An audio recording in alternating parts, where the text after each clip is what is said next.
Welcome to Second Take, the show that focuses on the issues behind the news. Mining Weekly editor Martin Creamer joins me today to unpack developments at diversified mining company Anglo American. Welcome, Martin. Hi, Sashni. So next year, Anglo American will make way for a new chief executive. Yes, coming in is Duncan Van Blatt. And, he's been at Anglo and he's got great experience for a long time. And this is the first South African to come back into the leadership in 15 years. I think Tony Treyer was the last one. But what fantastic leadership we've had, in the meantime. I mean, Mark Hydropower has really, he shot all the lights out. This guy is really a fantastic leader, fantastic technical person, fantastic community person, fantastic payer of shareholders. There is nothing that he doesn't do. He ticks all the boxes. I also like to pay credit to Cynthia Carroll ahead of that, because I can remember being at COP17, in 2011.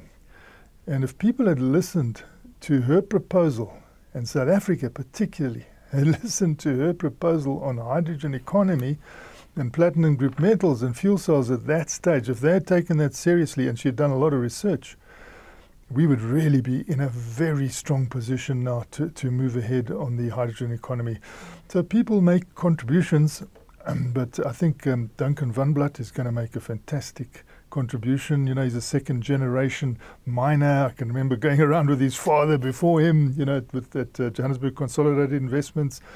And he used to accompany journalists on many visits to mines, and a fantastic personality. And now, his son's so well versed, so experienced, and we're so lucky, to have this appointment, and it's so well organized. They tell you 6 months in advance. Then the AGM comes and they even give you the guy's pay. Really, I think this company's been well run, terrifically run, and it's shot to the top under, Mark Hydropower. Of all the mining majors, it's left them all wondering, wow, how does this guy do it?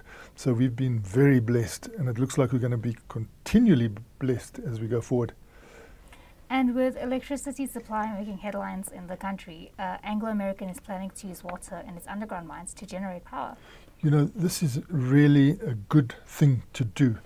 Given the power price at the moment, you should be doing all these sort of things. There is always a lot of water in mine. There's always water being gravitationally pulled to the bottom.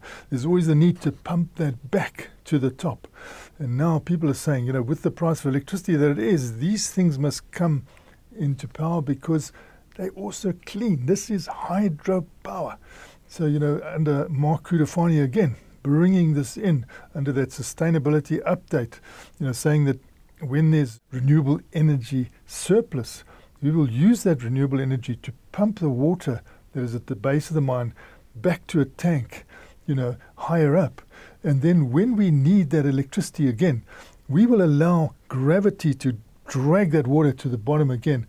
And that force that it's got of gravity, that water falling, is like a normal waterfall where people use hydropower. So this is allowed to fall and spin the turbines that it's necessary to generate electricity, and here you get clean electricity. Now, we should have been doing this a long time ago. I think we as a publication wrote about this in detail decades ago, saying this is what mines should be doing. But of course, power from Eskom was so low cost at that stage, people didn't do it. And then we got caught up in the big, different issues and low commodity prices and all that sort of thing. But there is this possibility to create this wonderful hydropower, and I'm so pleased that, Mark Hydropower is pushing this ahead of his 6 months. In 6 months, he'll retire. And you mentioned hydrogen earlier. The company does plan to transition to green hydrogen in about 10 years. This is another fantastic thing that he's done. He's turned the Mogalakwena mine into a green hydrogen laboratory. And, they're going to come out soon with a world first, this massive haul truck. When you look at the size of it, this is huge. And for this, to be powered cleanly is a massive world breakthrough.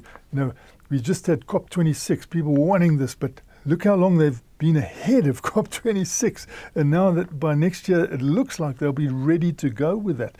And as Mark Hydropower was saying in the sustainability update, if that proves really efficient and it looks like there's nothing to stop it at the moment, this massive haul truck, it'll go into effect at the Platinum Group Metals mine at Mogalakwena, he will then, over a 10-year period, as his diesel haul trucks are due to be replaced, he will replace those 400 plus with hydrogen-powered trucks to clean up this world, And the way these people do things, you find they go ahead of time anyway. But even if he does that, it's a tremendous contribution, in the next years up to 2030 when they want to reduce their carbon emissions significantly, and maybe a little bit beyond that. But everybody is moving so fast at the moment, and I think they were ahead of the game, and particularly with this hydrogen economy, this green hydrogen, it's going to be such a breakthrough for us. And they've linked, all this to the hydrogen corridor that they're developing.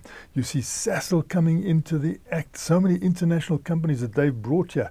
It's been very good for South Africa to create this laboratory in Limpopo. Lastly, Martin, what else came out of the sustainability update, the second in this year?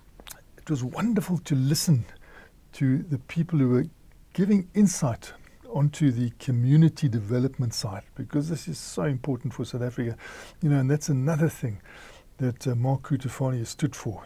All the stakeholders benefit under his leadership, and that is a wonderful thing, that goes back to, I remember Bobby Gotzel, way ahead of his time. He was pushing this all the time, and analysts didn't quite understand it, but it's finally through now, under this ESG, people have grasped it. And when I went to Peru with Anglo American, I was stunned. I mean, the one woman was in tears.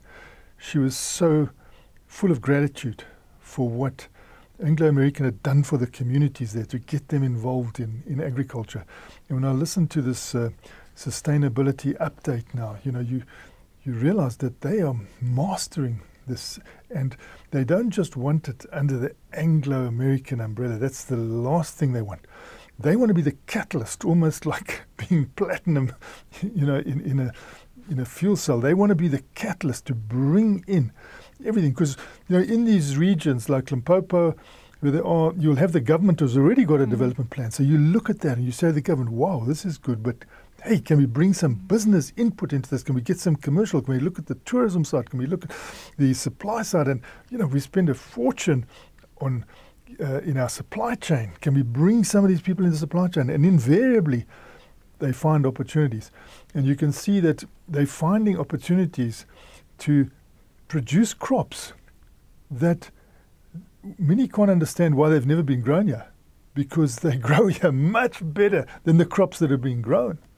So that's another thing, that they brought that insight into agriculture, and that develops into potential to export that produce. And we're seeing it starting to emerge in South Africa, but Zimbabwe, it's already happening. They're doing the same in Chile and Peru and Brazil. So tremendous contribution these mines make. I mean, really, they almost in line, like Hydropower, he should be perhaps in line to be canonized as some sort of a saint, because of what he's done. So it's interesting. There's so many aspects, and that ESG, he's really gone into it in a big way. Environmentally, he's top class. And the social side, this community development is at a peak because of the way they're evolving, the long-term approach with many partners. Very clever. Thanks for speaking with us, Martin. It's a great pleasure, Sashni.